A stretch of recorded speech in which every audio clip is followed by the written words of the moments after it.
Witajcie serdecznie, kochani, w tej dość nietypowej aurze i naturze, bo po raz pierwszy jesteśmy sami, ale nie. Patryk czuwa, jest dzisiaj z wami na czacie. Zapraszamy serdecznie, bo w ogóle, bo to audycja na żywo, więc jeżeli już wracam do was, to pamiętajcie, że oczywiście możecie dzisiaj zadawać pytania nam, możecie robić wszystko, co wam się tylko podoba. Będziemy mieli gościa dzisiaj, Andersa Thomsena, po raz pierwszy. No ale z tym wiąże się jedna malutka rzecz. Otóż dzisiejszy wywiad jest głównie po angielsku. Jeżeli jest po angielsku, to znaczy, że dzięki temu, że mamy autoryzowany kanał, to podobno jest dostępna opcja live caption, czy jakkolwiek by się to pod Katowicami nie nazywało. I dzięki temu będziecie mogli po prostu mieć tłumaczone na bieżąco na język polski, co też tam nam Anders dzisiaj będzie kłamał. Więc przyłączcie się do nas, to jest debiutanckie u nas. Zobaczymy, czy to wypali, a jak nie, to nauczycie się troszeczkę dzisiaj języka, mamy nadzieję, angielskiego. Zanim przejdziemy do Andersa, to jeszcze kilka słów housekeepingu. Oczywiście zmiany 2025 to był nasz ostatni live już w zeszłym tygodniu, grany dla naszej kochanej gawiedzi na żywo, więc jeżeli chcielibyście posłuchać sobie nasze kontrowersyjne bzdury na temat tego, co się zmieniło w PG Ekstralidze, w Grand Prix i innych rzeczach, no to tam macie nasze mentalne wypociny. Serdecznie do tego zapraszamy. Oczywiście już niedługo będzie tak, że już w przyszłym tygodniu wychodzą, jeszcze nie nagraliśmy, ale wyjdą 2 odcinki i tak już będzie, kochani, do końca sezonu ogórkowego i początku zasadniczego. Co tydzień będziecie mieli analizę kolejnych miejsc, zarówno w PG Ekstralidze, jak i w drugiej Metalkasie, drugiej Ekstralidze. Zaczniemy oczywiście od Tarnowa, bodaj we wtorek bodajże, a w czwartek lub piątek wyjdzie Rybnik, czyli Beniaminek PG Ekstraligi. O tym jeszcze będziemy oczywiście informowali wam, ale tylko tak tutaj gwoli przypomnienia. No i niedługo pracujemy nad tym z Patrykiem mocno. Będziemy mieli odcinek o tym walkowerze gorzowskim. Ktoś zapyta, jeżeli jeszcze nie słuchaliście na przykład naszego ostatniego live'a, dlaczego, po co? Przecież to ponad pół roku temu było. A no właśnie po to, żeby przynajmniej dzieci pamiętały, że było coś takiego, ale przede wszystkim, kochani, w dużym skrócie, nie wyprzedzając faktów i nie nadymając tego balonika zbytnio, to będzie odcinek, żeby dojść do tego, co i w jaki sposób, w jakich rozmiarach nie działa w polskim żużlu i czy to naszym zdaniem jest jakoś, czy z tym się coś robi w ogóle, czy też nie. Przynajmniej czy my, kibice, widzimy takie działania, czy też nie, ale to tyle, jeśli chodzi, kochani, o kontrowersje. Oczywiście zapraszamy serdecznie na nasze social media, zapraszamy serdecznie na Xa, na Instagrama, oprócz tego na Facebooka, którego Patryk raz na 200 lat prowadzi, ale prowadzi na te 200 lat. No i YouTube oczywiście. Zasubskrybujcie, kochani, jeżeli jeszcze tego nie uczyniliście. Zasubskrybujcie nasz kanał, dajcie lajka temu materiałowi, zostawcie komentarz, jeżeli już słuchacie po fakcie. A to dlatego, kochani, że to jest najtańsza metoda wsparcia naszego kanału, po prostu, żeby to puścić dalej, żeby to się kulało. Słucha nas wiele osób na podcaście, również serdecznie pozdrawiamy, więc będziemy bardzo, ale to bardzo wdzięczni. A teraz, kochani, już przełączam się na ten język, który podobno znam, ale zobaczymy, jak to wyjdzie w praktyce, bo to pierwszy raz. Anders, I'm not going to keep you waiting for much longer, so get ready because you're coming into me. Ladies and gentlemen, welcome to our show. Full feature debut on our channel, Anders Thomsen. How are you, my friend? Thank you so much, mate. I'm really well. Thank you for asking. What about yourself? Oh man, I am doing really, really great. It's been a while since we talked. We talked last year after the Wrocław meeting in Gorzów, and I had to refresh my that interview today because I was like, wow, you kind of asked you about a lot of things there, and it was just 8 minutes. Yeah, I remember that. That was awesome. One of the best interviews I made. It was one of the best things, actually, really, just to be able to, talk to a living human being that is also a speedway rider. We're going to get right to it because we don't want to keep you too long, but we do want to ask you cool questions, and we hope we have time for all of that. First of all, my friend, happy birthday, Anders. You recently turned 31 on the 1st of January, and believe it or not, but we have a present for you here in Park Maschen. Together with Patrick, who is moderating our chat today, we thought long and hard on what to give you. We researched internet forever, learning every single thing. We know what size of socks you're wearing. And we finally found something that we wanted to really give you. And that thing will be a poem. Are you ready? Sure. All right, listen. This is Happy Birthday to Anders Thomsen, a limerick. There once was a Dane, Thomsen by name, whose speedway career brought him fortune and fame. He raced hard and won, and when racing was done, he'd show off his undies. Hooray! Oh, that was amazing. Beautiful, mate. Thank you. I'm going to put it on the little mug that we're going to send you as a present, maybe, when we see you next time. So you just turned 31, like I said. They say some people say, there's little difference between 31 and 30. I mean, sure, one more experience, but also one more year of doing silly shit. Is that true for you? Actually, turning 31 was more bad than turning 30. I don't know why, but always when you're looking up and you're 25 and you see like one is 30 years old, it's like, he's 30. But then now they are, he's 31. So he's an old bastard. Oh, we call it an old horse, believe it or not, in Poland. Yeah, exactly. Someone once said that the third decade of one's life, and believe me, Patrick and I know we're in our fourth one, but somebody said that the third decade of one's life is like a second season of a really awesome TV show. So I was going to ask you, how do you feel? Are you in the second season of Anders Thomsen in the corner? I think so. Also now I have like 1 year on the bench away from the Grand Prix. And I've been thinking a lot last year. I had a pretty good season, actually.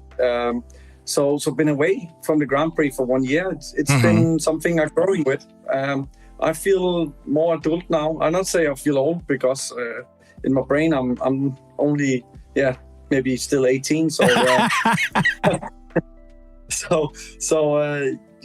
I feel like now I want to be back in the top, like in the Grand Prix, and show that I'm worth there. I'm worth to be in the top of the Grand Prix. I was going to ask you because last summer in Gorzów, we asked you about that break and you said, yeah, more chill time and yada, yada. And then I asked you, well, now that you're back in the Grand Prix, are you ready to just like go at it? And you're saying that you actually may have changed? Yeah, sure, mate. As I say, I feel more ready for the season. I have a decent team behind me now and really great looking bikes already. And I feel comfortable in my body as well. And I feel I'm in the right place in my life. So I'm absolutely ready for kick some ass. Hell yeah, that's great to hear. We're going to talk about a lot of topics today because we're going to go, through your humble beginnings and everything and whatnot. But first of all, I've been really thinking about it's going to sound wrong, not about your body, but about the condition of your body. Because you had quite a few major crashes, and this past winter, well, we're still in it, kind of, has been a little different for you because for the first time in the last 3 years, you finished the season without a major crash. I mean, you did have some minor surgery at the end of it. Do I remember it correctly? Exactly, mate. Yeah.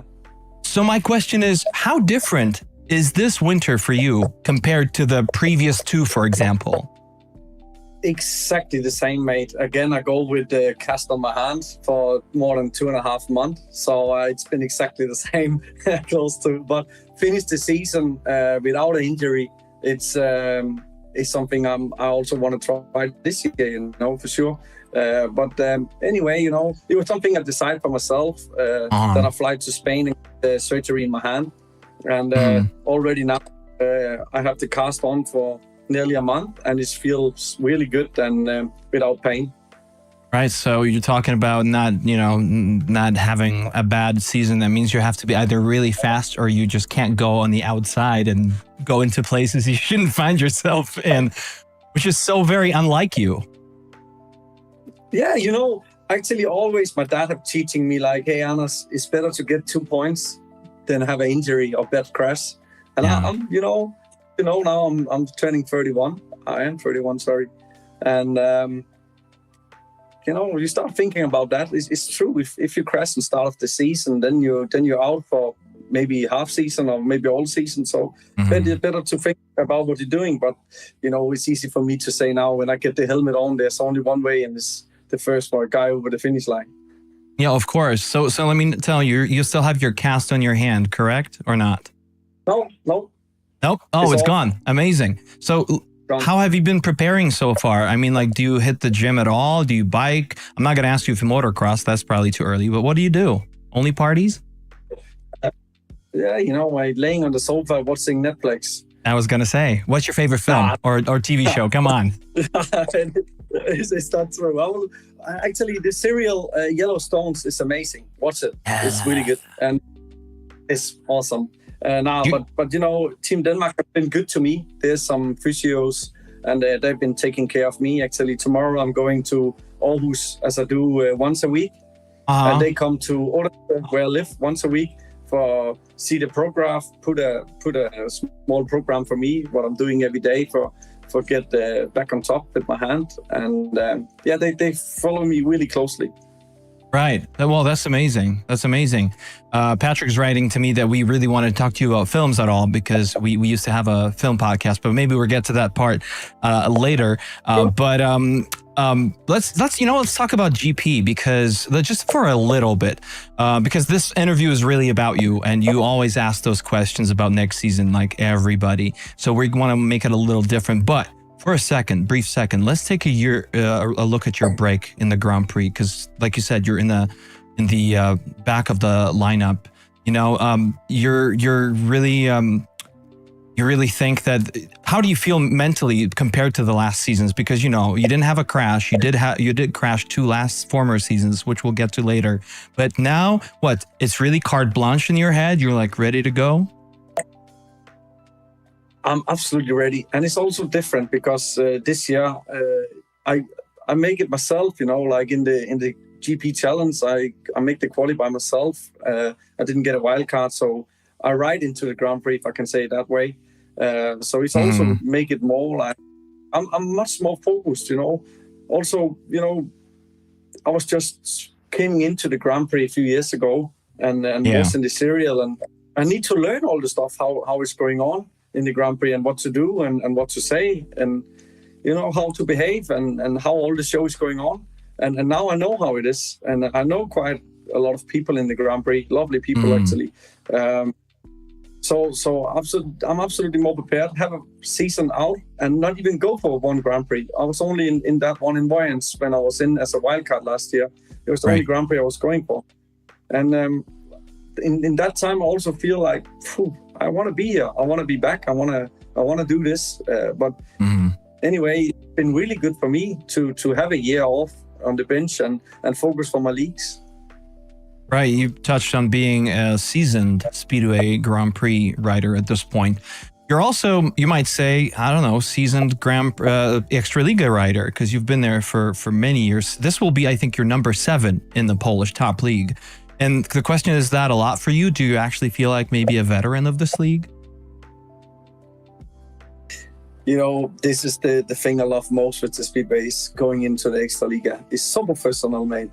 And now when I've been in here for so many years, everything is going on the trail, actually. You know what to do. Mechanics know what to do.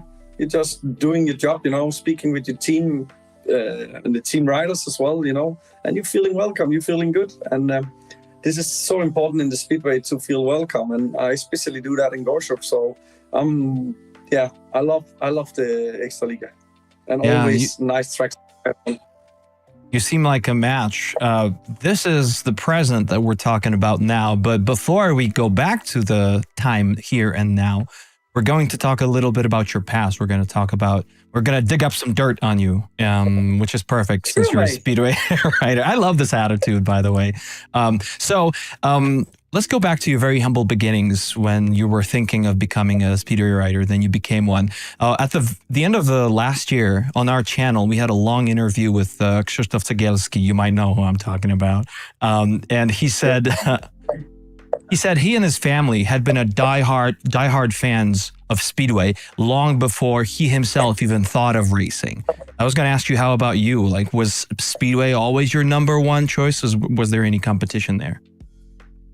Actually, I've also been a huge fan when I was young. It's not how it started, but I remember when I was young, I always watched the Speedway in a Saturday evening, home with my grandma, get up with my family.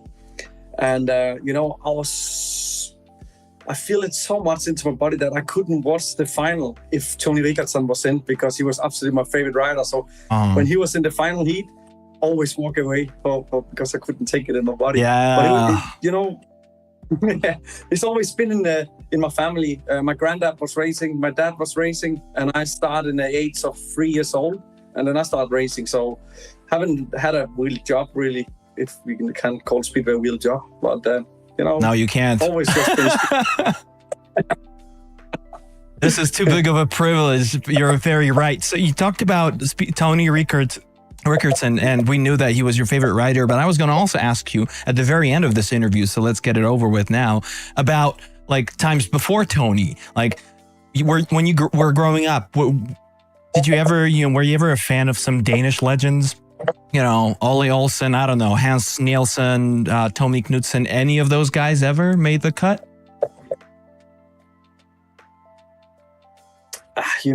It's hard when I was that young, when they stopped the career. I still have the diaper on when there was racing, But, my dad always talked about Ole Olsen. I have, my dad's sister is a huge fan of Ole and have everything, like even a sticker from 84 from Congo or something. I don't know. Just say. But she had everything from him. I also have like a small picture on my wall back home of Erik Andersen.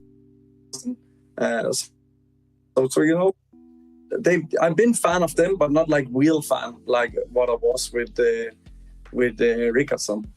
Right. Well, it's understandable. Rickardsson was more of your time and Ole Olsen more of mine, so to speak. So when you started, you talked about, your dad and your grandpa racing, which is amazing. And when you yourself said, hey, I want to go and do this Speedway thing, were you pushed, by the way, to sort of do it, or was it completely your choice and people around you were just supportive of that?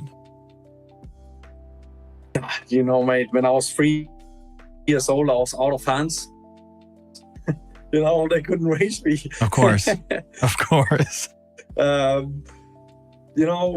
My dad, I was behind the fence and cheering for my dad racing, and he was none really, he just do it for fun. And when he was really young and racing, my mom was the mechanic and push him to start the bike and so on. But when I was 3 years old, he crashed and broke the leg. Oh, snap. And then I say to my dad, now it's my turn to racing. And he say, sure, if you can bicycle without the extra wheels on the side, you can keep the balance. Yeah, bring it on. So when we came home, my dad took off the wheels, and I practiced whole day and get into my mom and get a lot of plasters on my knees and elbows and hands. And then in the end of the day, I learned it, and I came into my dad, hey, come on up, because now I can bicycle. And next day he was out buying me a small PV50. Whoa. And you still don't have to have those extra wheels till today. That's amazing. That is a top form. I still have the PV50, mate. Oh, really? Wow. Actually, it was sold. It was sold because we don't have quite a lot of money, So it was sold to some people. My dad keep the guards, the mud guards, back home. And then I think it's like 4 years ago, one guy texted me and said, hey, Anders, I have your old bike back home. And he was looking terrible, mate. It was rusty and been on the fields racing and on the highway, not on the highway, but on the roads. Was looking terrible. That time the Corona came. I was like, okay, I want to build the bike up again. So I took everything apart myself and make it like it looks like brand new and put on my own guards and my own small teddy bear on the top. And now I have my first bike back home. Right, you're back to total old school. Tell me, when you started, who was your first coach, or the first coach that you really remember? You know, remember the relationship of having one and having interactions with. That was my dad for sure. He had been my coach until I would say 18. And when I was 18, he was like back off and say, "Okay, Anders, now it's your own business. I will still support you, but I pull away from the speedway and let you run it yourself. But I will be behind the computer and help you with everything you need." Wow, that's amazing. And like, you went through all the categories of bikes, right? From 85cc through 125, 250, and so on? Actually, in that time, we don't have it. We had the 50cc and the 80cc, and then we had the big jump from 80cc to 500. Oh, really? Yeah.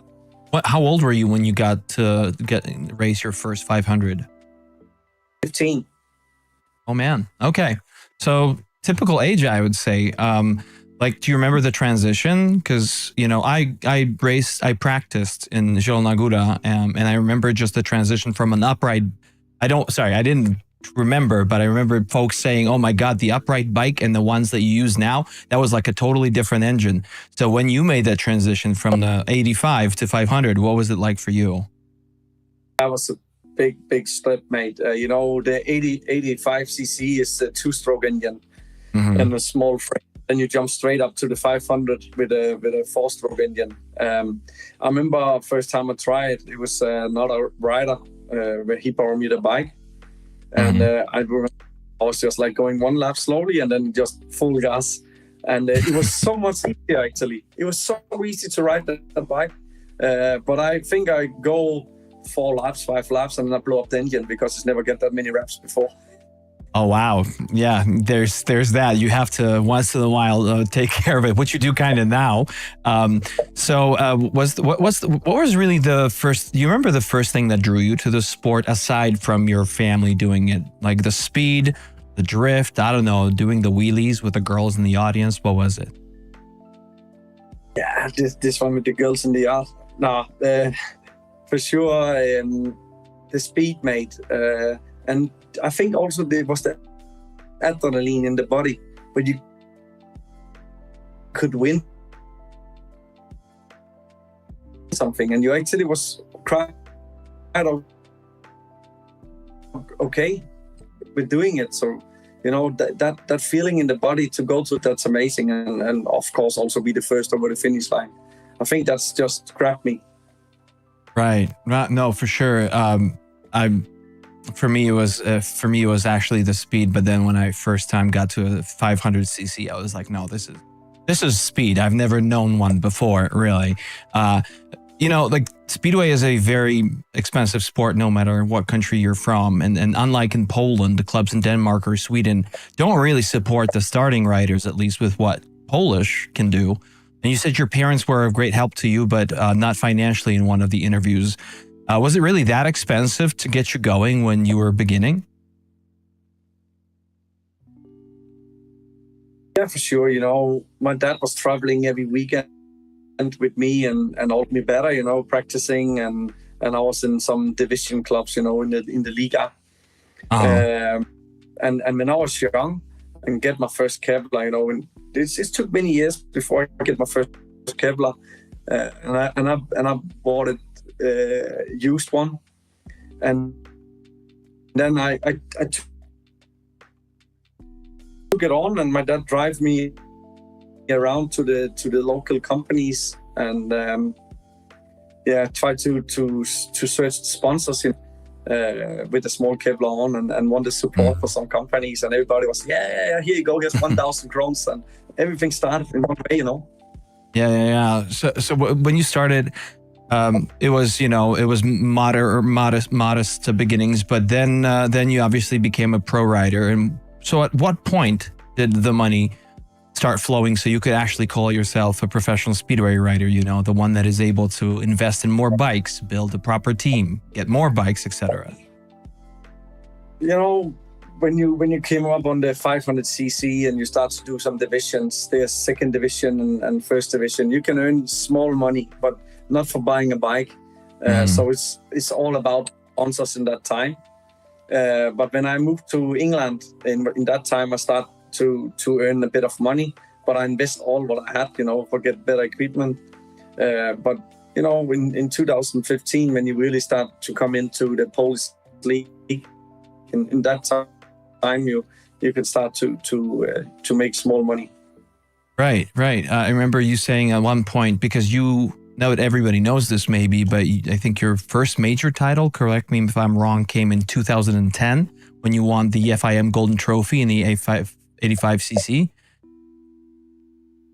Yeah, for sure. I also remember in 2004, I was Danish champion on the small ones.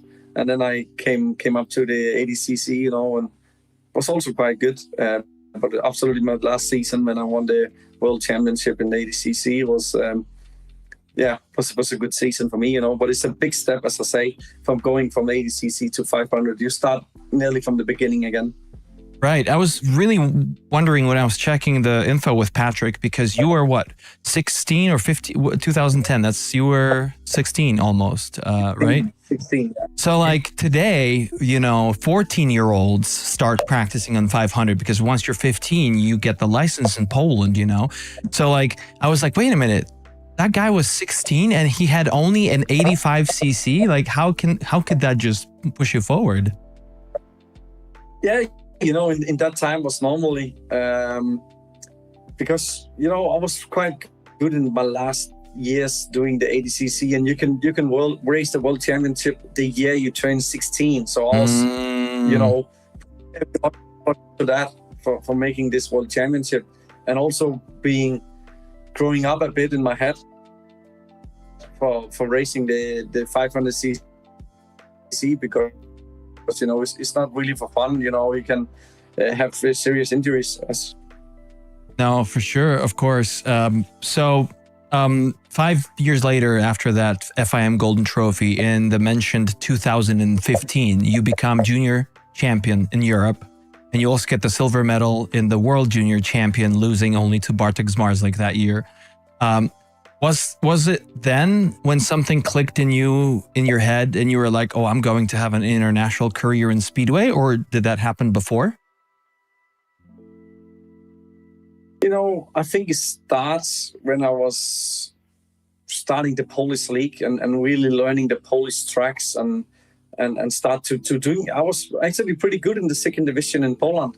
And when you start winning a lot, you start to have this feeling in the body that winning is much more fun than losing. I always have that, but also you start to get the rhythm in the body, what to do and what not to do. And that's what's keep me going. And I was focused also when I was young and looking in the TV and watching Rickardson and Pedersen and all them racing and say, hey, I want to be there one day.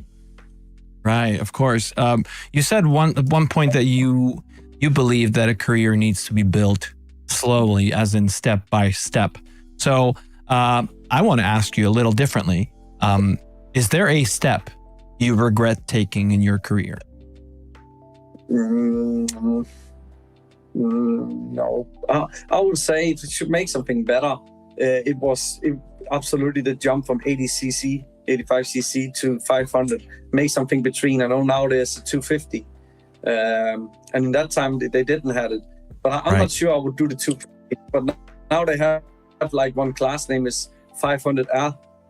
And I think that one is absolutely good, I think that's the best jump you can do. And I would love to have done that before the 500.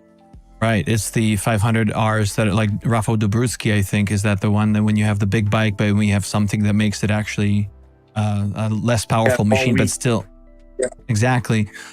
So what about a step that you regret not taking in your career? Is there, except for this one, and maybe it's the same question, but is there anything else that you wish you did different if you could?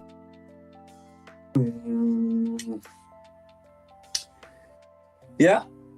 You don't have to share I it. think so. But I would love to, been more focused, not take it that easy. When I was young, I was more like, yeah, let's go, have fun. but been more like, okay, I really want to do this, be the best. I was more like, yeah, let's have some fun and so on. So be more focused for what I was doing. Mm-hmm. What was your best advice that you have ever gotten in your speedway career?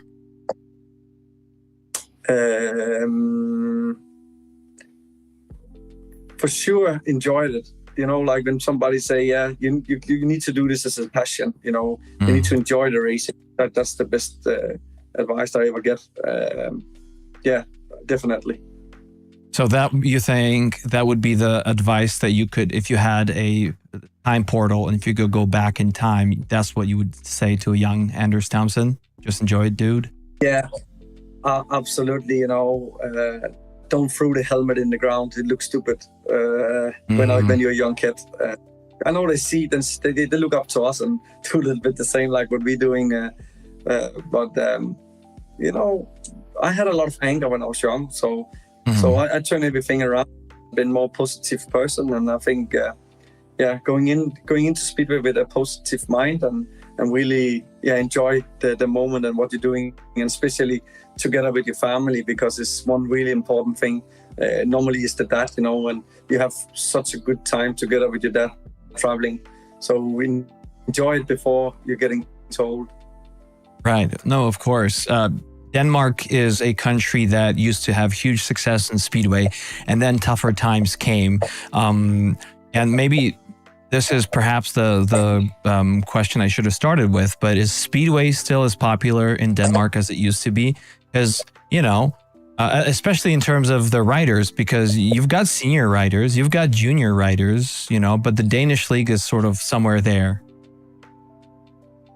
Yeah, the Speedway have absolutely been more popular back in the days. It was like one of the main sports we had in Denmark, because we had Ole Olsen bring it to Denmark and win a few world championships, and then Gundersen and Hans Nielsen, Jan O. Pedersen, and then afterwards Nicky Pedersen came, and the Speedway was really on the top in that time. And then there's been a hold since that. Nobody could take the world championship to Denmark. So for sure, the Speedway have been much more popular. Now it's, we still have the people coming and watch it, but not even close to what you have in Poland. But, the Polish Speedway is just like they're putting a lot of effort into it to make it bigger with new stadiums, new everything. Mm-hmm. Not because I raced the Speedway, but I think Speedway is one of the most easiest motorsport to watch, because it takes 1 minute, 4 riders, then a new heat, again 1 minute. There's full action all the time, and it's easy to understand it. So I think like it should just be more promoted in Denmark, like in the newspaper and TV. I think that's the problem, but you see now the curve is going a little bit up with the Speedway, like more people is watching it. Mm-hmm. Right. Polish perspective oftentimes is that, Denmark, they say, doesn't have a lot of money for Speedway, but on the other hand, your country is at least said to be one of the richest countries in Europe. So we're like, why is there a disconnect? Shouldn't you guys have that kind of money to even just blow on the riders? Yeah, as I say, the motorsport is not that popular in Denmark. We even have one in the Formula One, but it's not like really, really popular. We have the football and the handball, and we're doing good in the handball, so they pretty much focus for that. And, also to start with in Speedway in Denmark, you not get the same help from the clubs as you do in Poland when you have like the small school, you can borrow the bikes and so on. You can also do that on the really beginning small bikes, you can try it. But in Denmark, it's just different level to the Speedway, like from Poland, it's so professional there, and they really want to make this sport bigger. And in Denmark, they not really put too much effort into to make it bigger. Right. Well, even though you guys have problems and you have to find sponsors to invest and then have to go abroad to have a career, you guys still do it. And because luckily for Denmark, this country, your country, is really excellent when it comes to late bloomers, meaning riders who get real good later in their careers. Like recent examples, Rasmus Jensen, who just got to Extraliga and had a really good first season. Michael Jepsen Jensen recently sort of came back to life, but Also, Leon Matheson in some way, Niels Christian Iversen, maybe Nicky a little bit. And I was going to ask you, you said that you started Speedway at the age of 3 just to practice it. But do you feel like a late bloomer in the international Speedway, or you think, no, that was like, I actually got there at the right time? You know, it's hard to say. I think I go into the Speedway in the right time. Because of the Speedway back in days. I remember when I was practicing in the 50cc, maybe I get the chance for go on the track 3 times doing one practice, because there was so many people in a big queue waiting for go in for make this 4 laps. So it was really popular back in days. Now you can just jump in. There's maybe 6-7 people for practice, for open practice where everybody can come. It was just like easier time back in days with doing the motorsport in Denmark. Right. Easier times maybe for the Danish Speedway, but you guys still had to do a lot to have that international career, which is why I want to ask you about your humble beginnings abroad, because we know that you debuted in first in England before you went to Sweden, before you went to Poland. You chose England.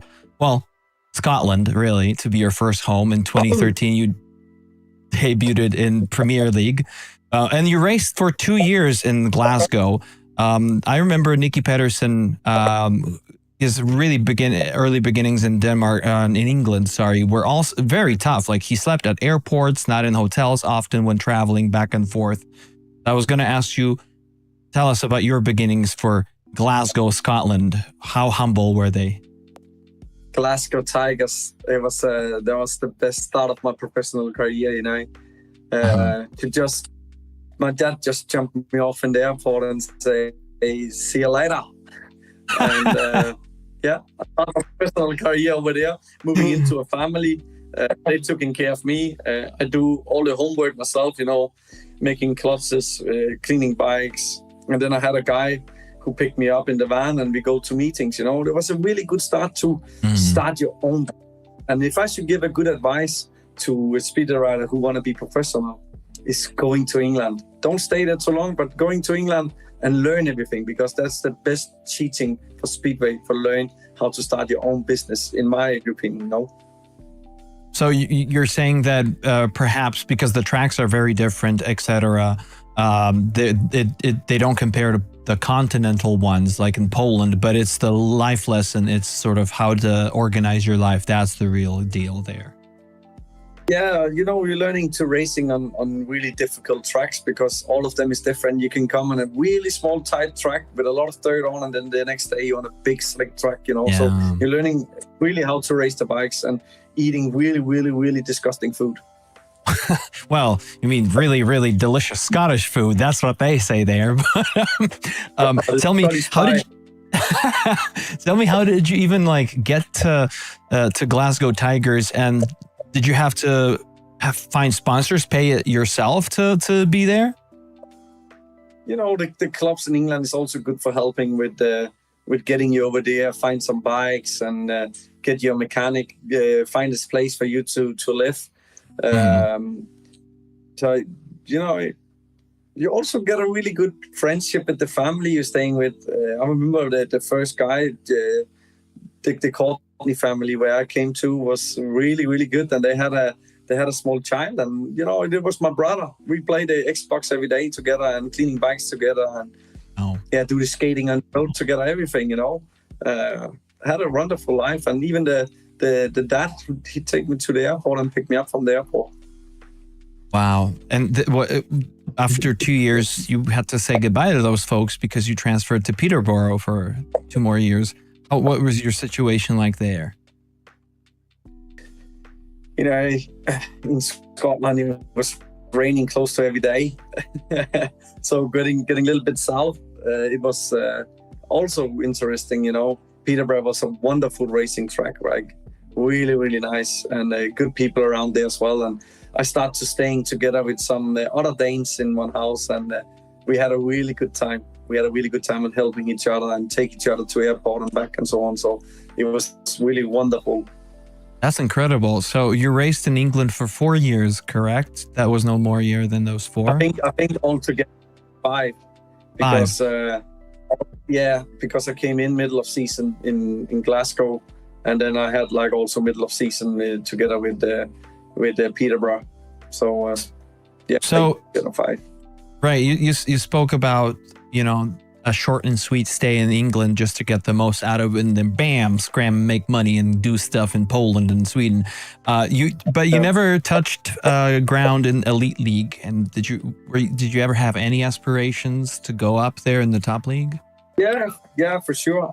But now I keep away from that. You know, I was safe in the league I was in and enjoyed it. And actually, coming back to when my dad dropped me off, I didn't go too much to school. So I couldn't really speak English. And, you know, I learned the Scottish as the first language or dialect, if we can call it that. So that was the best way to learn the English as well, to just get over there, and if you want to communicate, you need to try. One of my first original questions to you were, Anders, you didn't speak English well, so you said back then, and your first team is Scotland, but now I see the logic. It's, of course, the more Manchester, Bellevue would have also been great, probably, although I'm not sure if I could understand you today if you picked that accent up. But tell me about, we're going to circle a little bit about the foreign leagues, but I want to come back just slightly, ever so slightly, to the Danish one. Because a lot of, you know, your countrymen often say that they race there primarily because of sponsors, and that's legit.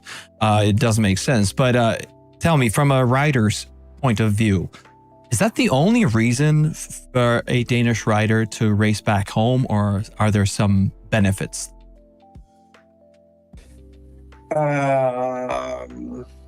No. Okay. You know, next question. Yeah. You obviously, you know, race there regularly, obviously. But a lot of people, a lot of Polish people especially, you know, there's so much speedway in Poland that we watch. We also, some of us watch the Swedish games, we watch the British games, those that are really hardcore into speedway, which makes very little time in the day for the Danish league. And that's a little bit of a mystery. So how could you characterize maybe having had a chance to race in nearly all the major European leagues? How would you characterize the Danish ones in terms of, I don't know, tracks or the style of racing? What does it look like compared maybe to Sweden or Poland or England? You know, I will compare it to Sweden, definitely. You know, the Danish tracks is actually similar to the Swedish ones. Meaning? Also a little bit the language, you know. We How understand a little bit each other as well. Right. No, but I will, but you know, in Denmark we don't really have the same with showing the speedway in the TV, because it's like one company who's coming to the meetings with us.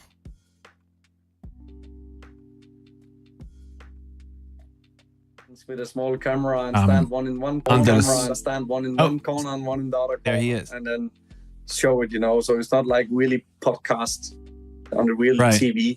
It's just like a little bit smaller, but try to get it big on big idea. We lost you for a second there, Anders, but I think we got the gist with what you said at the end about the promotion of Speedway. You mentioned Swedish League, so let's get very quickly to it, because if I'm not mistaken, you're one of the very few top riders in the world who rides there very sporadically. I mean, like maybe in about half the games each season. Why is that? The climate's too cold? I don't know, the track's too wet? You know, start of season is too cold, and my body with that many broken bones don't really like the cold weather. So I'm getting better when the weather starts to be warm. Also, the engines, you know, have a lot of power when it's cold. And when the sun starts to come out and the temperature starts to come up, you get a little bit less power. And, you know, I'm only 58 kilos. So I need some more or less power, you know, for making good tracks on my bikes and not make too much wheel spin on the back wheel. Right. Yeah, you weigh as much as my glasses do. That's amazing. We're, we're finally talking about Polish League because this is the right time and place.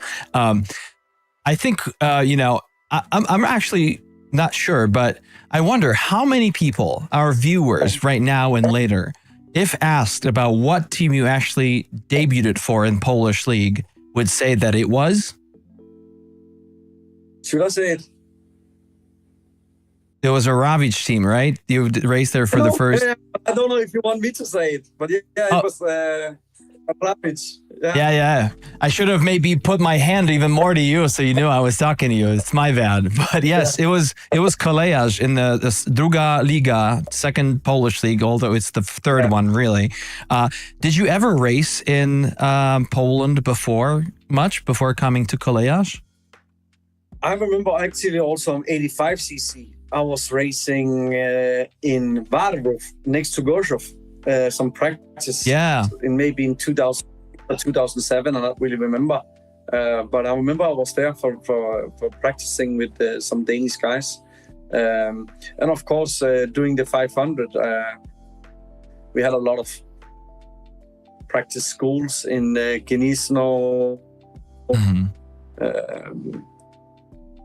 Poznan, I think, and some other small tracks where when we was practicing start of season with some of our young guys. Right. What were your feelings like? How did you feel when you first started coming to Poland and getting to know their country, our country? Because did you know anything about it before? And like, what was the image of Poland in Denmark, if there ever was one? And you can be cruel here. Don't worry.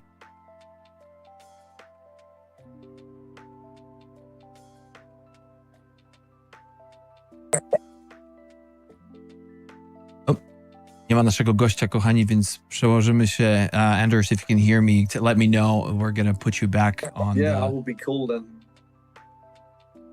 All right, there you go. You're back with us. It's always been go find your bicycle, go to.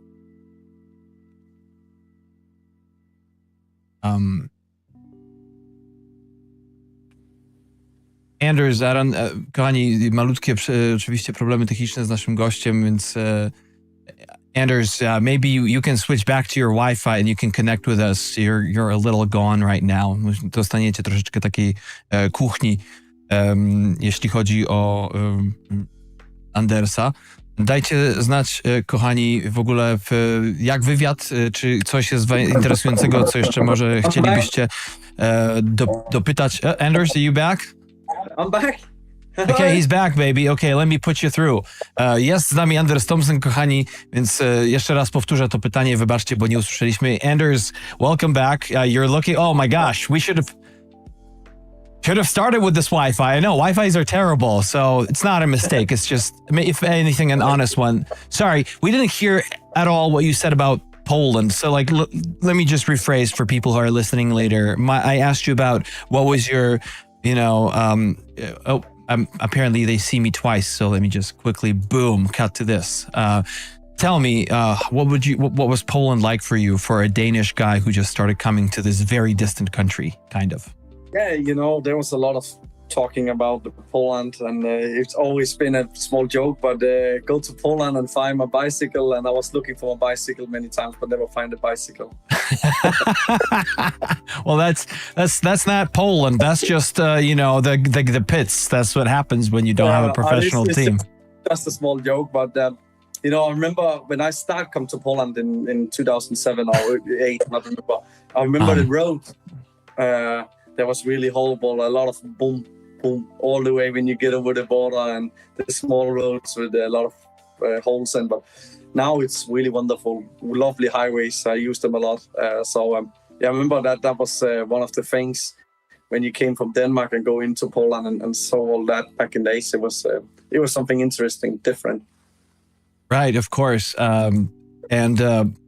Your first season in Ravage, it was, like you said, a really, really excellent one.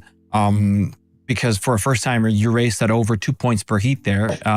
But your team, however, like your Glasgow Tigers, didn't do so great, winning only one game back in 2015.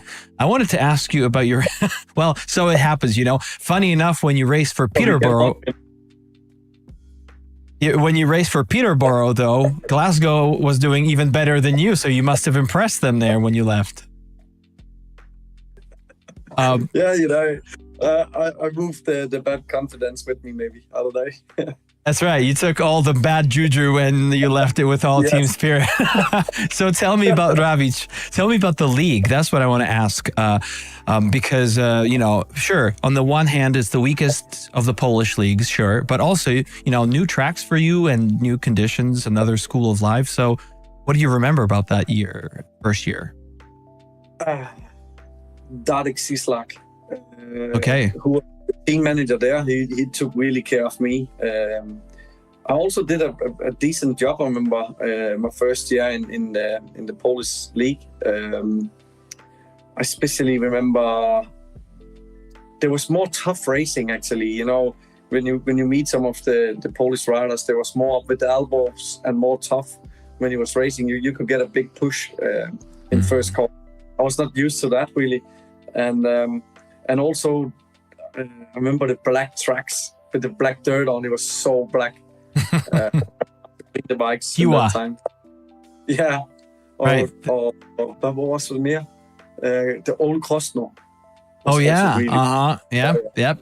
They say that riders who rode there back in the day still have black spots in their teeth and they will never go away, no matter what you pay.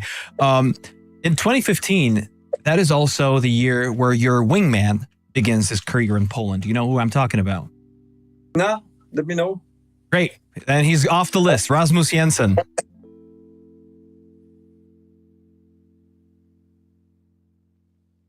You know that rider? Of course, I know the rider. It's your buddy. So I was going to ask you, do you guys have what kind of a relationship you guys have? And did you know, you're one of the few Danish riders in the second league. Were you close back then? What's your relationship like?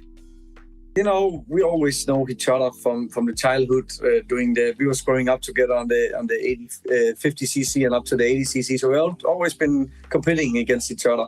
But you know, Rasmus in 2015, he was 1 year older than me, so he didn't do the World Championship under 21 and all under 21 in that time.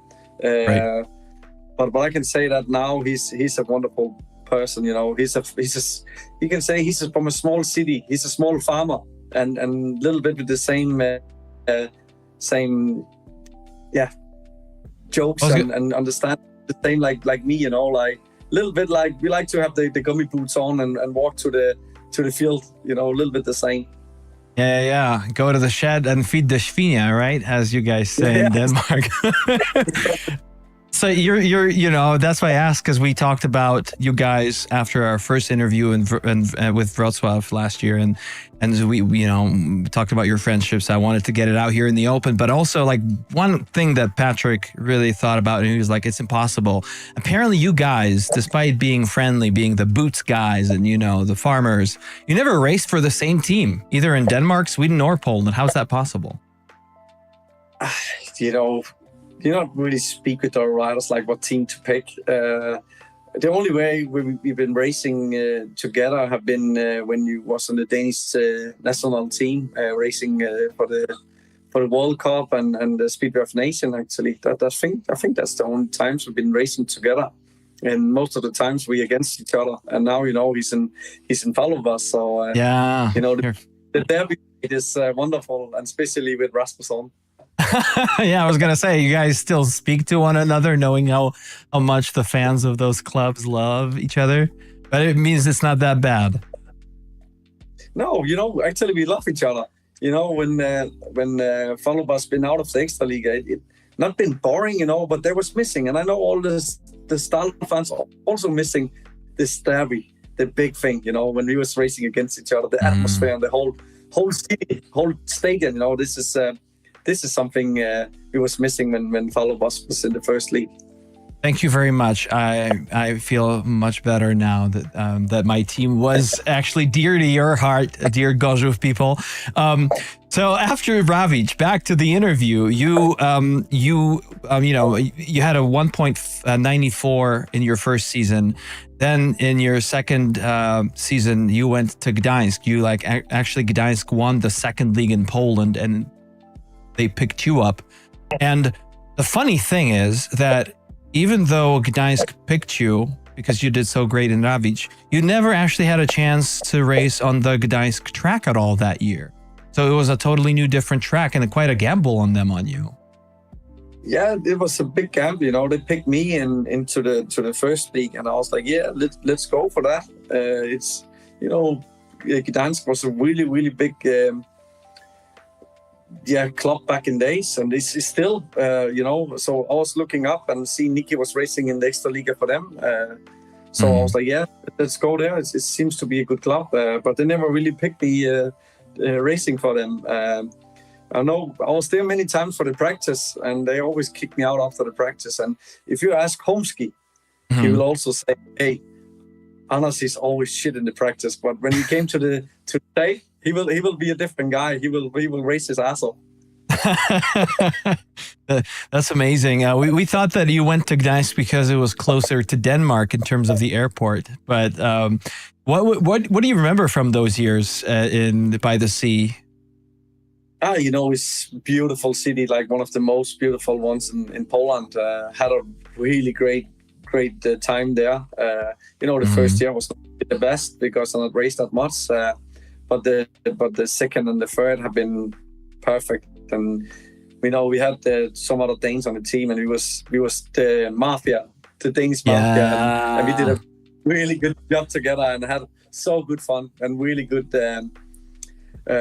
emotion in the team. That's amazing, because when Patrick asked Leon Madsen, who went to Gdańsk before you, about how he remembered the club, he didn't want to say anything, and I was like, I think you might have just gotten, who knows, gotten to to Gdańsk in the perfect time, because it was you, but then it was like Mikkel Mikkelsen, even Mikkel Beck, who kind of saved Gdańsk the 2017 season. Did you actually transfer him over to that club? I don't think it was really me, but of course, he always been such a strong rider, and he was one of the biggest talents we ever had in Denmark. And he also came into the team with a really big emotion, and get all the other riders better, because he's a funny guy and always laugh. And at the same time, he's so serious. So we had the best time, really, a lot of fun, and a lot of good racing, actually. Right, good racing, but also it wasn't so that, or maybe you can tell me I'm wrong, so that easy for you, because in your first 4 years in Poland, in Pierwsza Liga, you had 4 different managers. You had one manager in Ravich, but then you had Dzikowski, Kowalik, Kędziora in Gdańsk in your career.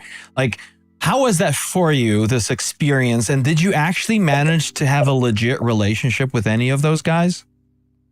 Kowalik, I had a good relationship with him. He learned me to skiing because. Oh, really? Wait, you're the ski master. Yeah, I hate when it's cold, so I never really go skiing. So he cheats me, and you know how he cheats me? He took me up on the back and say, "Anders, you can go down there." And say, "Yeah, but I don't know what to do." You need to, when you're turning, you need to lay on this leg, and when you turn the other way, the other leg. And I was like going down the black one, boom, full gas. Wow, that's amazing. Whose engines did you use when you started racing in Poland? Oh, I'm sorry, can you go again? I use my own engines. Oh, sure. What about the tuners, you smart ass? I know you. I know you don't like talking about these things, kind of. Is that true? You don't like talking about tuners? Yeah, let's do it, mate. In that time, I had Flemming Albersen. Okay. And how has that changed across recent years? Because I know there was Jabłoński, Krzysiek, there was Luigi Barath, right? The Hungarian guy. How did it, do you just use one guy right now, or do you still go back to other engines you used to? I always been honest to my tuners and say, yeah, I'm on you. And then if I want to try something else, I tell them before. I say, hey, I tried this, and I hope you're up to that and okay with that. So, now I'm with Karga, and I'm really satisfied and happy with the stuff I have. He's a cool guy and really want me to be the best. So, I'm still cooperating with him for 25 as well. I mean, do you think that's thinking of, for example, not only Bartek Zmarzlik, but other writers who use somebody else rather than Kowalski? Like, Bartek's part of his success, except for his talent, obviously, and his hard work, is the fact that he has been #1 in the Kowalski racing team for a long time. So, like, obviously, he's, like an apple in Richard's eye, you might say. So do you think that's an absolute must for you to actually finally get that world champion title? Like, just have that one guy and be his #1? It's something you always want to be, but there can only be one world champion a year. So you need to be really stable and be the best, and that's what I'm working on, because now I have the age before getting told, to be the world champ. So I want to be, and I'm focused for it and doing all what I can. But, I cannot do all what my talent is up for, but I want to be. So I do all what I can. And what you said before with Bartek, he worked so long time together with Kowalski, and Kowalski know exactly what he want Bartek. He not even need to say too much, I guess. So they are so close together, and they know what each other like. So of course, when you feel comfortable on your engines, you're also better. That's what I was going to ask you about. It's not really about getting the best bikes before anybody else. It's really about developing a relationship. And also get the best engine for myself. Maybe I'm not fast. If I get Bartek's engine, maybe it's not working out for me. Maybe it's too strong. Maybe it's too, anything can happen. So you need to make an engine that's perfectly fitting yourself. Right. So until you get your first champion, you can always say that you're the best in the world. It's just other people sometimes get the titles. Say that. So after 4 years in the first league, non-Extraliga leagues in Poland, you finally we're here. We have arrived at Gorzów, Anders, after, I thought, about 2 hours, but it's only an hour of this interview. So tell me, in 2018, because in 2019, that's when you debuted for Stal. So in 2018, was that love at first sight? How did it happen? Who smiled at who first? Who made the first move? Gorzów contact me, and I've been on the stadium watching the Extraliga before. I remember when I was young. I was there in 2007 or 2008. I was watching Gola practicing on the track when we was there for practice on the 80cc. So I've been there before, and when they called me, I was like, hell yeah, let's go for that. It's a wonderful place and wonderful stadium. So I was up to that, and I remember my first meeting as it was yesterday. Oh yeah? How many points did you score then? Was it 15? Yeah.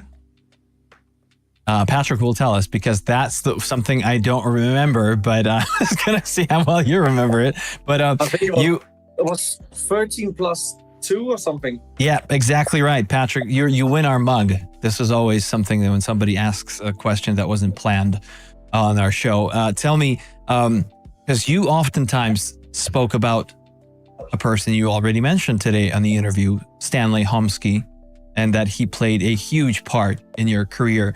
But would you consider him, except for your father, of course, but in your professional speedway, would you consider him your first real mentor? Absolutely. The best coach on the planet. He's been so good to me, mate. Really, he understands the rider, and what is really special with him, he won the best for the rider, and he took the place for the rider. You know what I mean? Like, not like for somebody else, but he took the part for the rider if something happened or whatever with the track or practicing. He really understands each rider in the team, like what they want to do.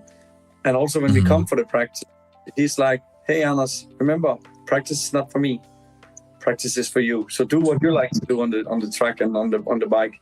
And of course, I want to help you like with setup, and we can try to do this and make a little bit different with the track. But he was always like, practice this for you.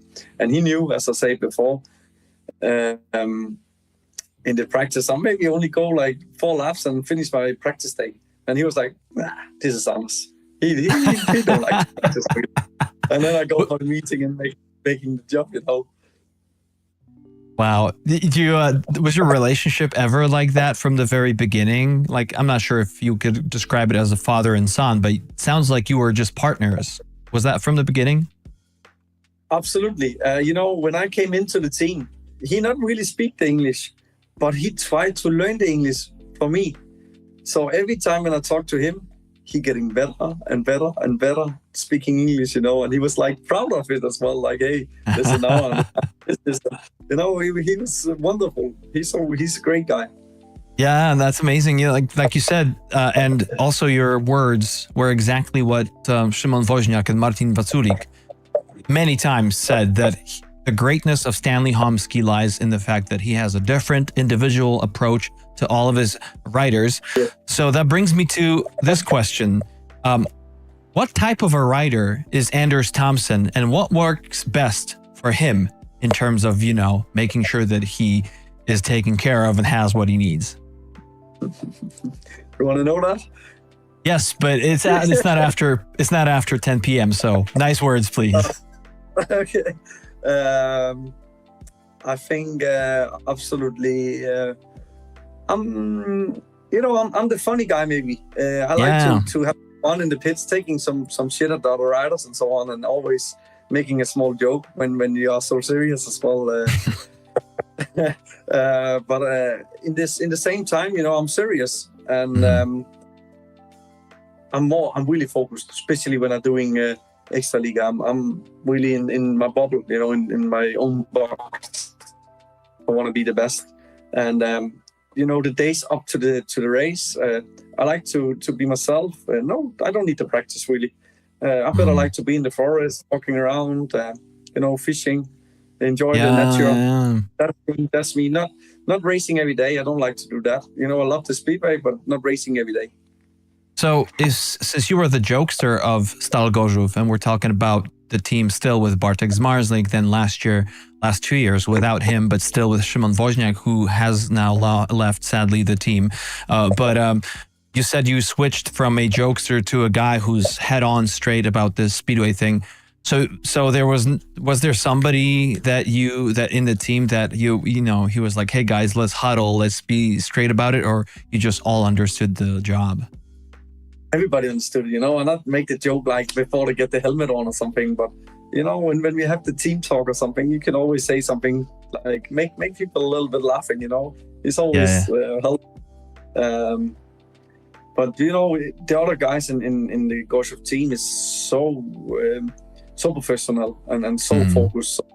But they know me now. Now I've been there for 7 years, you know. So yeah, we know each other and we know how each other works. Sadly, that Szymon is not there for 25 because me and him was a good duo. We had a lot of 5-1s and a lot of good heats on the track together. I know you're so embedded into this team, and you know, we're slowly approaching.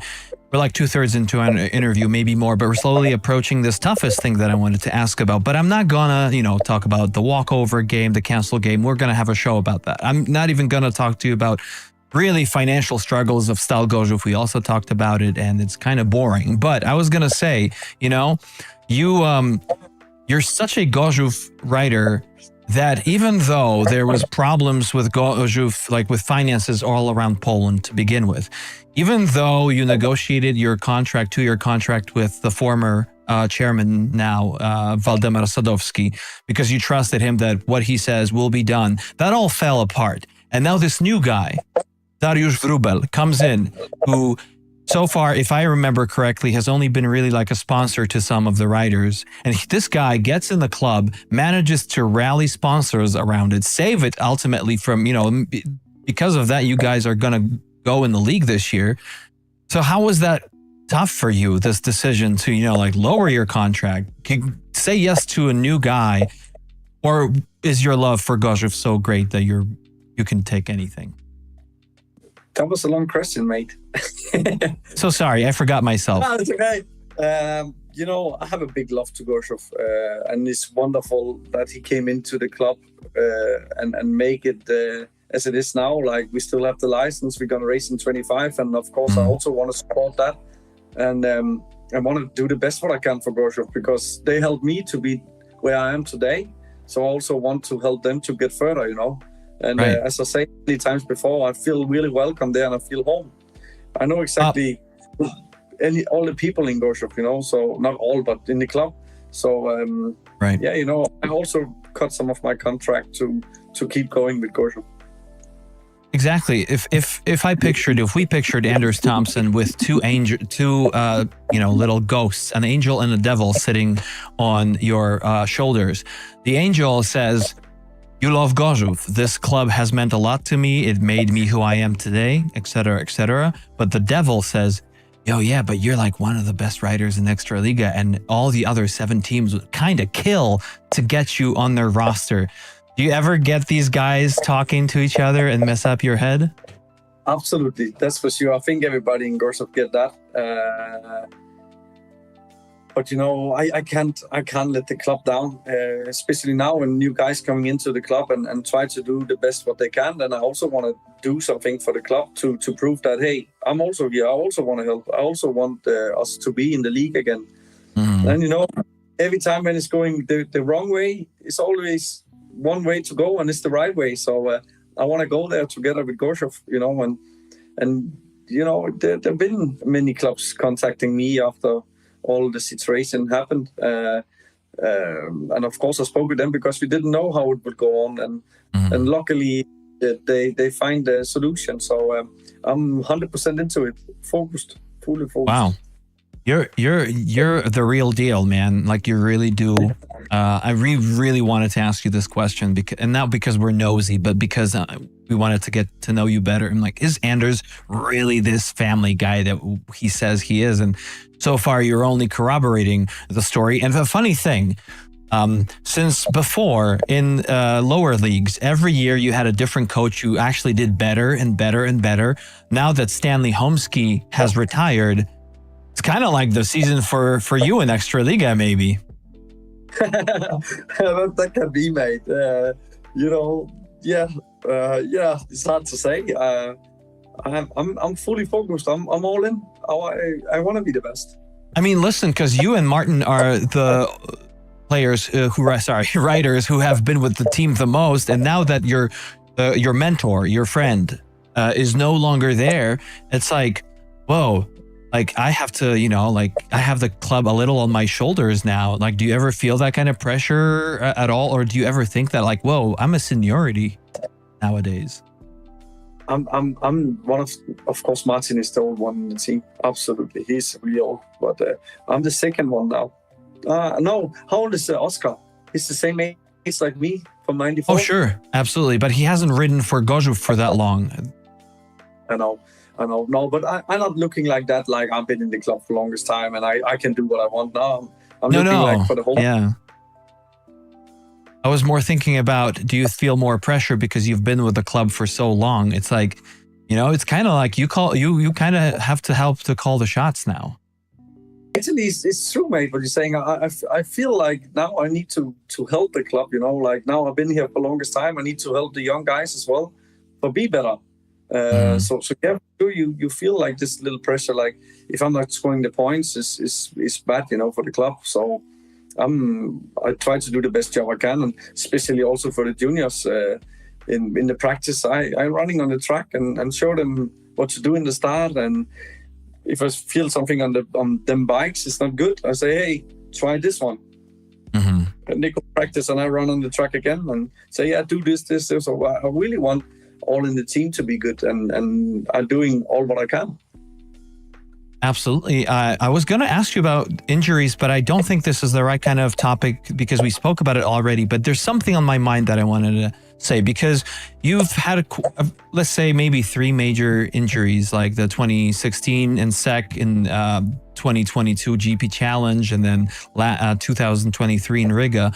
And so you broke a lot of bones and yada, yada. But you always got back You always said it was hard. The winters were hard usually, and and then you had to go through it. So my question is, how does your head heal, and how fast after something like that happening to you? For being a speeder rider, you can't be 100% up here because there's no brakes on the bike, but no. But as in, I'm not even. Injuries.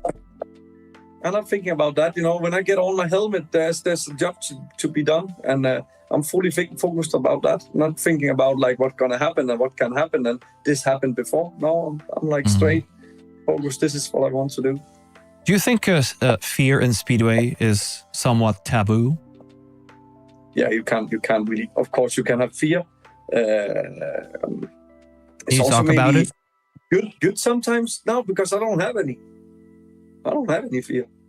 Okay, right. So, well, it makes sense because you go. Well, although last year in the interview after that game, you said that you're a little more smart about making decisions. So it's not fear. It's just maybe like, no, this is stupid. I'm not doing that. Yeah, exactly. As I said before, like it's better to get 2 points than a broken bone. Mm-hmm. So Did you more focused for that, and as like, well, now I'm 31 and you're thinking more about that. And I can also say one funny thing actually, because when I was 18 and I just had a small crash or something, you not feel any pain, or you have a huge crash, it's not like that big pain. But now when you turn 30 and you crash, oh, it's hurting as hell. You really feel like the pain when you crash now. I know. When I slip, and I'm 42 now, I can definitely, it feels like crashing with another rider and a bike all in the fence. Did you ever have to or wanted to connect with a sports psychologist? Did you ever have issues that you needed to bring to somebody, or were you always on your own dealing with it? I always deal with it myself. I know there's many riders using this sports cyclist, but I never really use it. Now I'm walking in the forest or go fishing, and this is like balsam for the soul. Right. You have the nature that looks after you, and not somebody's mouth. I totally get it. Now you're with Krzysztof Sudak, and we waved to him. He's your manager now. I think. It's his 4th year, right, with you this year. Right. I think so, right? 2022 was he the first? That was the first year you guys collaborated. Yeah, true. Thanks, because before for 8 years, I think you had Sandra, who was your manager. Yeah. We watched so many TV programs and interviews and read, about you guys, with you guys, and everything, and. I gotta say, you really, both of you looked and behaved like a family. It kind of makes sense thinking of what you said about Glasgow and making connections, family connections there. I know that she was talking a little bit about being burnt out, but she just couldn't not keep helping you. Was that the reason why you guys are no longer together? She couldn't handle all the partying? No, we had some issues during 2022. That wasn't right, couldn't really handle it, and actually I started to know Chris also. We had a small talk, and after I won the Grand Prix, we was together for 2 weeks or something, me and Sandra were cooperating, and then afterwards I say now it's enough, and I got Sudak. Right. Chris. And I tell you, mate, he's my family now. Like we are so close together and doing a lot of things together and speaking together every day. And don't need to be speedway or business. Just like, hey, how have you day been? He's such a lovely person. That's amazing. That means you have Brian Carger, you have your manager, your apple in his eye, and he's also your friend. So you're really painting a picture of being really well equipped for this season. I remember one story, and I wanted to ask you about Krzysiek if he does the same thing. But Sandra once said that she threatened you with a ruler because you couldn't concentrate on a single thing for too long, which you just said today in this interview. And so is that what Chris has improved in you? Does he also have a ruler? Nah, I never really have that, you know. He has a I stick think now. Yeah. But it's true. I can't concentrate too long time. If I was in the school or something, you know, I was after one hour like getting crazy. You know, something needs to happen now. So also the speedway. That's good. That one heat is only 1 minute, mate. Then I can concentrate. No, of course, but you're doing really well on this interview, and I gotta tell you, you're answering all the questions. In case you wondered, you are a very joyful personality, and if somebody doesn't know that yet, they're definitely not watching this interview or many others. And you are able, and that's part of your greatness, you're able to show off your personality, showcase it, not only, you know, in person, but also like on TV and whatever, always on the screen, which is interesting because Danish writers, at least in my experience, usually seem very closed off, you know, like Scandinavian or us Polish. So where do you get that from, your character? I mean, do you think you're actually Danish? Maybe not, but I speak, my Danish is all right, you know, and my parents also speak quite good Danish, so. Patrick Hansen speaks Polish, you know. Yeah, but this is crazy, mate. I tried now since 2015, and of course I understand a lot and can also speak some, and I know all the bad words for sure. But it's so hard and so many small. You know, like one sentence can mean 10 different things, and even the names. This is the worst thing. One Polish guy have 10 different names. I can't understand that. When Christy called me and say, "Hey, Anders, about this guy," blah, blah, blah, I say, "Who's that?" You know, last week I say, "No, it's this guy who have something." Yeah, then say that instead, because I don't know when he say the names. I don't understand it really because there's so many different ones. Listen, my wife is American and she gets all these TikToks about Polish, and the more ridiculous and funny they are, the more true they are, because I say, yeah, that's exactly how our language works. We have one thing that has 50 words and they all mean the same. Yeah, exactly. Which is crazy. Absolutely. Denmark is very different from Poland, the language and everything. And I was going to ask you about hygge. I don't know if I... Correct. Right. Because maybe people listening to us now don't know, but in general, guys, this is something like an unofficial lifestyle of Denmark in this case, correct? I'm not making it up. So it means, you know, it means you guys like cozy atmosphere, like simple pleasures, togetherness. You're mindful. You like nature. Oh, there you go. There you go. Yeah. Wait, is hygge some swear word? Did I just berate somebody? I don't know, but hygge, that's true. This is like, should we go in the sofa and watch some movie and have some hygge? That's right.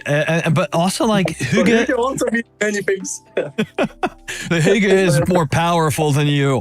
But like hygge also kind of means like that you're into activities, right? Maybe sports a little? Or not? No. Okay, so that is interesting. You can like, if you say I'm enjoying this sport, like I like hygge with this sport, you can say that, like, but it's not into sport really now. That's amazing. So I really hygge speedway.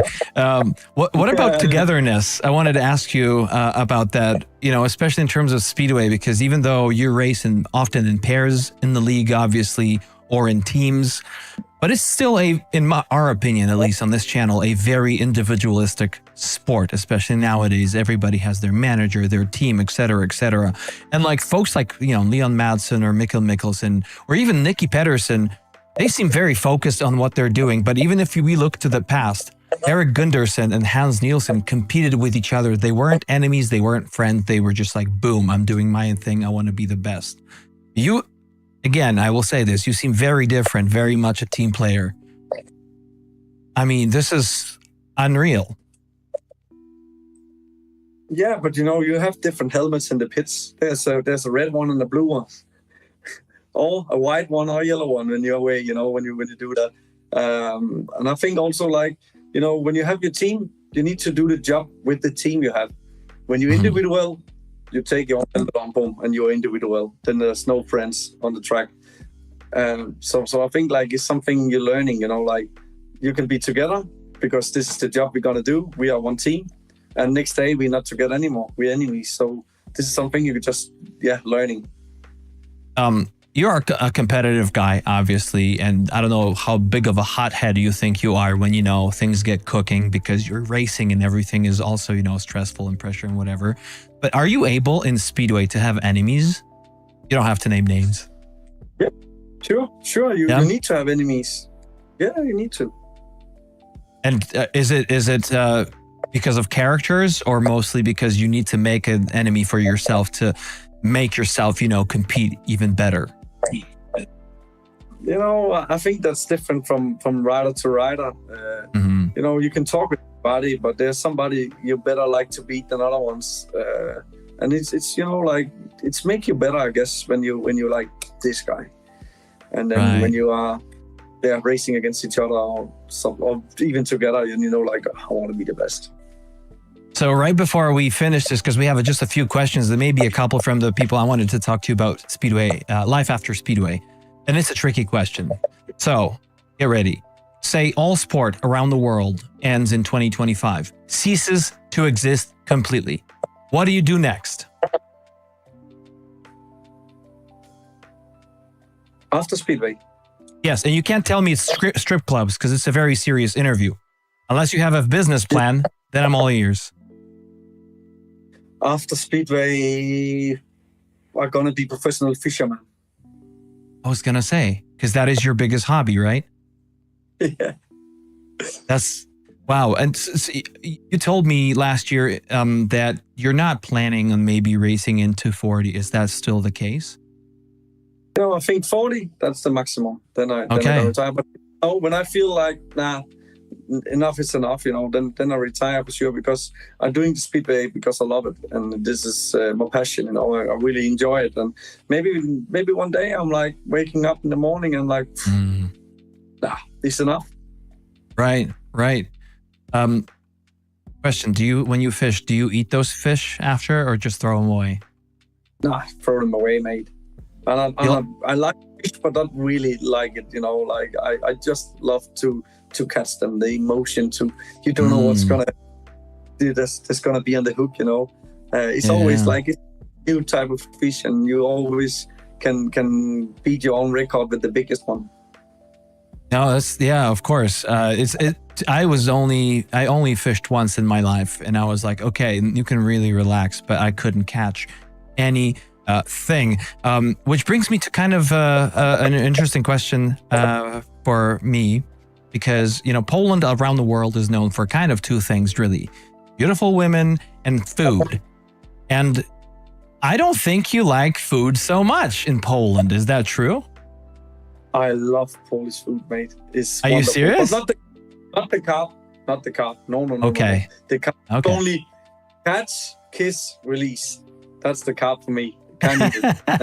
It's too beautiful for that. But I love Polish food. Yeah, really. It's really. I never really get bad food, and I was like, nah, I don't like it. Only flaki. I don't like flaki. Don't give me flaki. It's not. Yeah. What about bigos? But the rest of the food I like, because it's good. Okay. I don't know why I got this, you know, experience of you that like you really were like, maybe Polish is not so much fun, but we have a couple of questions to finish this off, my friend, from the audience. So let me just unpack this. First question from somebody on live chat is, who do you cooperate the best in Gorzów? Or did you? This can be like it can be on the track, you know? Yeah, sure. Can be like, as on the track, me and Shimon was wonderful together and made good 5-1s. In Poland, it's Zizek, Sudak. Mm-hmm. Yeah, obviously. And what's the vibe in Gorzów before this next season? Have you been to Poland recently and like, or have been away and you're just waiting to get there for the first time this year? And did it go? You know, I've been there a little bit, not too much, but I actually go there for next week, nearly whole week, with people again. And you know, everything looks positive. I'm sure it's going to be good before season. Yeah. Amazing. Do you really pay attention to people shouting and chanting in the stands, in the audience as a speedway rider? Hey, this is everything. You know, this is so important. I love it. As more they is sharing, as more we feel emotion. You know, you can even feel it under the helmet when you have a heat wind or something like that. When people really go crazy on the stands, just keep doing it. And one of the last questions, what about that, the undies, hooray. You did it twice in your career, once in Denmark. You got on TV for that. Then you did it after winning your first Grand Prix in Gorzów. You planning on doing it again in the near future? Absolutely. If I don't want to say now when, but if there will be a Grand Prix win more, there's a big chance that it's going to happen again if they let me. I will hold you to it, my friend, because we do need this kind of speedway quality content on the internet and not even there. Thank you so much, Anders, for talking to me. A real pleasure. We didn't go too long, we didn't go too short, but it was really great to get to know your personality in a longer format. Sure, mate. I really enjoy it, and I'm ready anytime. You're amazing.